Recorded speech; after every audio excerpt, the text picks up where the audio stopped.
Welcome to The Explainer. Today, we're diving into the story of the Sindh Rangers, a really unique paramilitary force in Pakistan. You see, they're walking this incredible tightrope. They're part border guard, part urban peacekeeper, and the fate of one of the world's largest cities is basically hanging in the balance. So let's start with just one number, sixth. Back in 2013, this was Karachi's global ranking. And let's just say it was not on a list you'd ever want to top. That's right. Karachi, Pakistan's massive economic engine, was ranked the sixth most dangerous city on the entire planet. The city was just spiraling out of control, crippled by this perfect storm of street crime, corrupt political actors, and heavily armed militants. The situation was absolutely dire. I mean, you had the local police, who were completely overwhelmed. Business leaders and industrialists were actually starting to pack up and leave. The Pakistani government knew they had to do something, and it had to be drastic. The very stability of the city was on the line. So they made a huge move. They invoked Article 245 of the Constitution. Now, this is basically a last resort measure that calls in the military to handle a civilian crisis. And the force they called on? The Sindh Rangers. They were sent in with sweeping special powers to try and reclaim the city.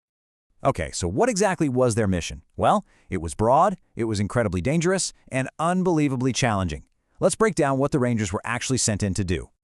Their orders were crystal clear. Use major force. Their mandate was to go after everyone. Criminals, militants, and even the powerful MQM political party, which was a huge player in city politics. And the key phrase was, without discrimination. Once they caught suspects, the idea was to hand them over to the police for the legal process. And this is really the crucial question, isn't it? To understand what happened in Karachi, you have to get your head around their very unique identity. I mean, they're not your typical police force, but they're not the regular army either. They exist in this kind of gray area right in between the two. So to really understand this hybrid identity, you have to look at their history.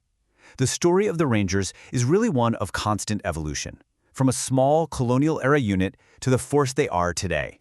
And this right here gets to the very heart of who they are. Their main job, their primary purpose, is guarding a massive 912-kilometer stretch of Pakistan's border with India. But they have this critical secondary role, acting as a kind of heavy-duty internal security force when the civilian police just can't handle it. You know, their history really highlights this dual nature. They started way back in 1942 as colonial police rifles, but over the decades, they completely transformed. They even fought in a full-scale war alongside the army in 1971. And then, by 1995, they officially became the dedicated Sindh Rangers we know today, a force shaped by everything from local policing and peacekeeping to actual combat.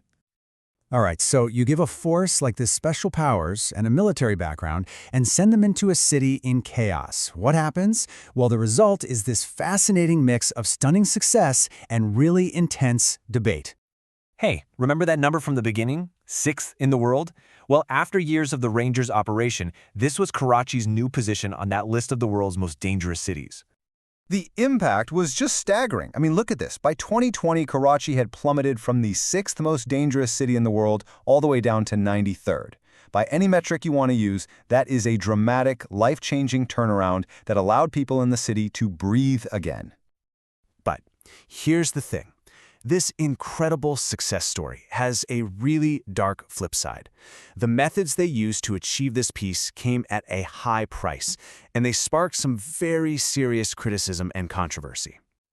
Yeah, the Rangers faced a ton of scrutiny over accusations of overreach. We're talking about a high-profile raid on the headquarters of the MQM political party and even a push by the Rangers to get their own police stations because they said the local police were too inefficient. And all this time, their special powers needed to be constantly renewed, which made people ask, is this temporary solution becoming dangerously permanent? But nothing, and I mean nothing, crystallized the public's concern like an incident in 2011. A video surfaced that showed a ranger shooting an unarmed young man at point-blank range. The footage went viral. It sparked nationwide outrage and ultimately led to a death sentence for the soldier involved. It really became the symbol for this whole debate over unchecked power. So where does that leave this incredibly complex force today? Let's take a look at how they're structured and what their role looks like now, beyond just the headlines. Well, the force is huge. They've got nearly 25,000 members. And get this, the majority of them, 15,000 are currently deployed right there in Karachi. That's a huge sign of just how central this urban security mission has become for them. And their equipment really tells the story of their paramilitary nature. I mean, we are not talking about standard police sidearms here. These guys operate with automatic rifles, submachine guns, even anti-tank weapons. They've got their own helicopters. This is a military-grade arsenal being used for a domestic security role. And yet, there's this whole other side to the Rangers. It's not all guns and armored vehicles. They're deeply involved in public initiatives. They actually run a whole network of schools. They provide medical aid during emergencies like heat waves, they help with flood relief, and they even have a public helpline and a radio show to talk directly to citizens. It's a clear effort to build trust and serve the community in ways that go far beyond just security. So, in the end, the story of the Sindh Rangers in Karachi leaves us with this critical and really universal question. When a city is in crisis, how far should the government go to restore order? And in that process, where exactly do you draw the line between a military force providing temporary aid and the fundamental role of civilian police? It's a tough question, and it's a challenge that cities all over the world are still grappling with.